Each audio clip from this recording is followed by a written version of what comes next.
Now excuse me, I have to take a nap.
If I die in this world, who will know?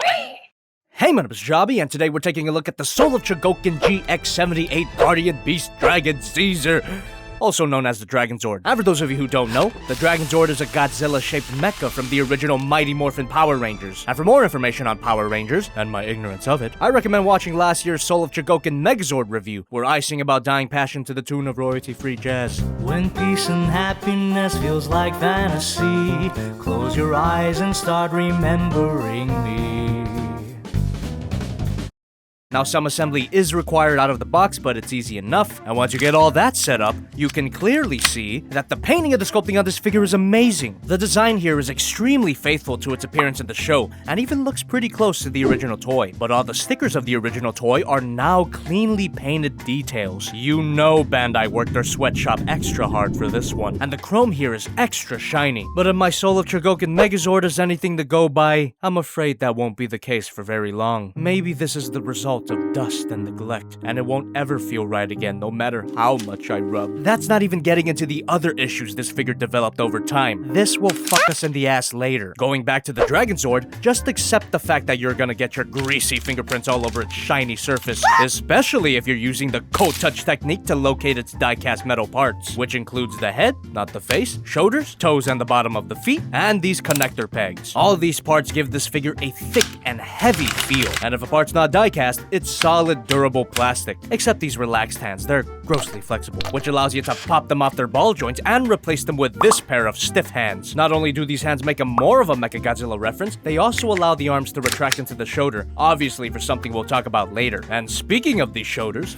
they unpeg too easily. That does allow for some rotation, but that doesn't count as posability, right? But what does count is this posable tail. I mean, it's no SH Monster Arts, but 6 ball joints is nothing to scoff at. And if you bend it too far, it pops off. No big deal, it's meant to pop off. And you get a ratchet joint here. You also get an opening mouth, nothing at the head, up and down at the arm, up and down at the wrist, ball joint at the wrist, hinge joint at the chest opens up to allow for an ab crunch, nothing at the waist, rotation at the leg, a barely there spread, the thigh can slightly move out, bend at the knee, ankle moves up, a really nice ankle pivot, and it can move 360. Not the most posable figure in the world, but it is accurate to the show. Must have been hell to move in that thing. And if you straighten out the legs and stand him up, you get a better idea of the size of the figure. He's pretty long too. Here he is next to the Soul of Chogokin Gypsy Danger, Soul of Chogokin Gaogaigar, Godzilla Prime, and the Soul of Chogokin Megazord. As you'd expect, these figures look great together. But don't click away just yet, cause they look even better when they're together. It's been a while, hasn't it?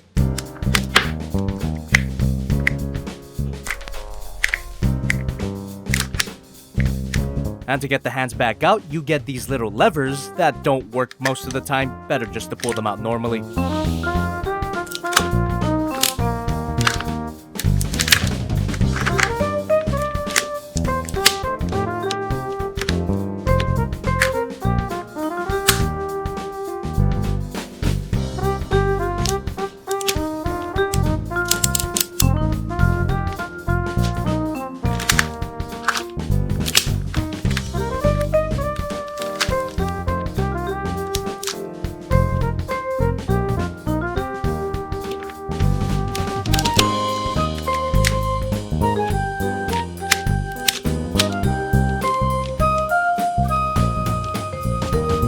And here we have the Dragonzord Fighting Mode, aka Gorilla. This mode looks great. It's powerful without being excessive, and it's surprisingly proportionate and cohesive. Just like the normal Megazord, it's not immediately obvious that this is a mecha mishmash, except for the obvious animal boots, but that's to be expected. The Dragonzord does a great job of being a torso without breaking the flow of the overall mode, as opposed to just turning into a stupid hat. We'll get to that later. However, the knees do stick out a little too much. I wish they could have folded in a little more. On a side note, be careful not to chip these in Dragonzord mode since they're the bottom of his feet. Another detail that's revealed in this mode is the head. And to be honest, I was never a fan of the creepy metal mouth look of the Rangers, just goes to show you how little I care about this franchise. But the oversized visor does do something for me, I like it. Especially at certain angles where the mouth is practically invisible, his chest is just that big. Just don't look at it from the side, there's an obvious opening for him to get shanked. Instant death right there. Or is it? And that's not the only problem I have with this mode. The Dragonzord Fighting Mode has a tendency to perform the smooth criminal lean. But this is no fault of the Dragonzord, he's a good boy and he didn't do nothing. Except for the lack of head posability, that's pretty shit. My main issues with this mode are issues I had with the Megazord. Loose joints at the legs, elbows are annoying as ever, and yes, the feet stink. The fact that the Megazord parts add a great deal of diecast to the mode doesn't exactly help with stability. Fortunately, we do have a special stick that can help him stand up. In theory, this power staff is created using components we left behind during the transformation.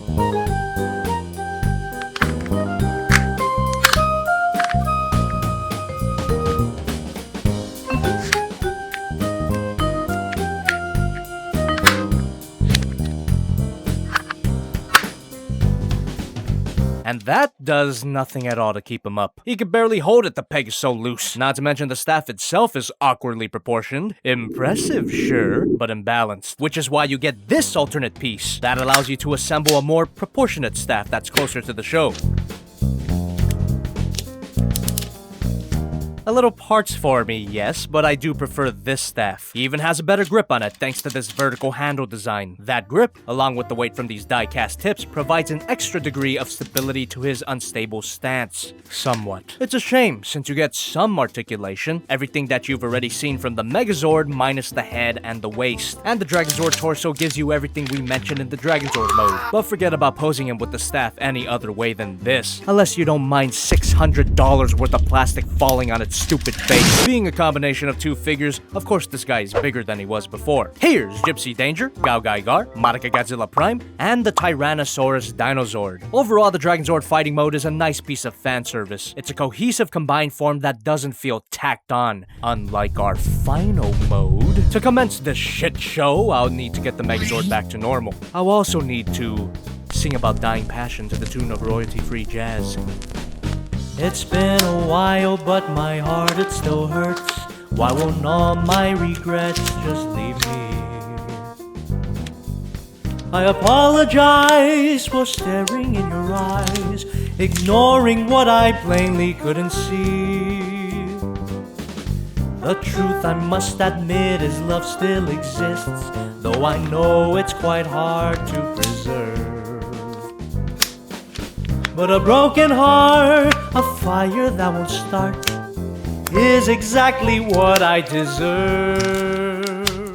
Careful now, the paint at the tip of the drill could rub off, so don't use it as support. And here we have the Mega Dragonzord is truly a design only a 9-year-old could love. So I'm sure most of you watching won't like what I have to say about it. Get ready to spaz out at mommy's laptop. As I mentioned previously, this isn't so much of a combination as it is a stupid fucking hat. There's no real attempt to blend the two mechs, it's just one thing on top of another. Disappointing when you consider the previous forms of the Megazord are some of the most elegant combinations in the franchise. This mode, however, foreshadowed the glorified scrap heaps we would get in recent years. But for all of its stupidness, I don't hate it. It's definitely not the worst combination I've seen, far from it. The design itself is big, dumb fun, and if the legs on the figure could lock in some way, I'd even say I like it a lot. It's just too bad that I can't pick up this thing without feeling like it's about to explode in my hands. The weight of the Dragonzord with all of its die-cast metal is just exerting a ton of pressure on the Megazord, whose stupidly wobbly legs can't quite handle it. In other words, forget about posability. You do get the same amount of articulation as the regular Megazord, but it's not worth it. Obviously, this mode is really big, but that's like counting a rabbit's ears as part of its height. But to be fair, those rabbits could get really big. What the fuck? Ooh, boy! Here's Gypsy Danger, Gao Gai Gar, Madoka Godzilla Prime, and what's left of the Power Staff. I'm sure this mode is gonna put some strain on the Megazord over time, so let's just end this madness already. With the lack of attention to articulation for all of the Dragonzord's modes, I honestly think Bandai should have just made a traditional Super Sentai brick with die-cast metal parts. The joints here, and even on the Megazord when I think about it, don't feel fully thought out. It's as if these points of posability were an obligation to the soul of Chogokin brand, as opposed to a well-integrated aspect of the figure. I suppose Bandai is trying to please the purists of the franchise. After all, they wouldn't want anything too different to be done to their precious bricks. And believe me, I know all about the fans who'd rather you stay still and die instead of moving forward. But I would be lying if I said I wasn't at least a little impressed. If you're already a fan of the toys from Power Rangers or Super Sentai, then I highly recommend this figure to you, especially if you own a Soul of Chogokin Megazord. Heck, you could even grab him at the Big Bad Toy Store! If you have a little cash to spare, what the fuck? As for me, I think I'm done with these Soul of Chogokin Power Rangers toys. I keep expecting the solid yet posable joints of Gao Gai Gar, but instead I get this shit. So you guys go ahead and enjoy your tetanus, I'm out. By the way, that figure's also available at the Big Bad Toy Store. Follow that link in the description to check that out. Very important you do that so they know you went to them through me. Also, don't forget to like, comment, and subscribe. We have a new shirt available for sale, and I'm actually thinking about streaming soon. So if you could just subscribe to Jobby the Suck!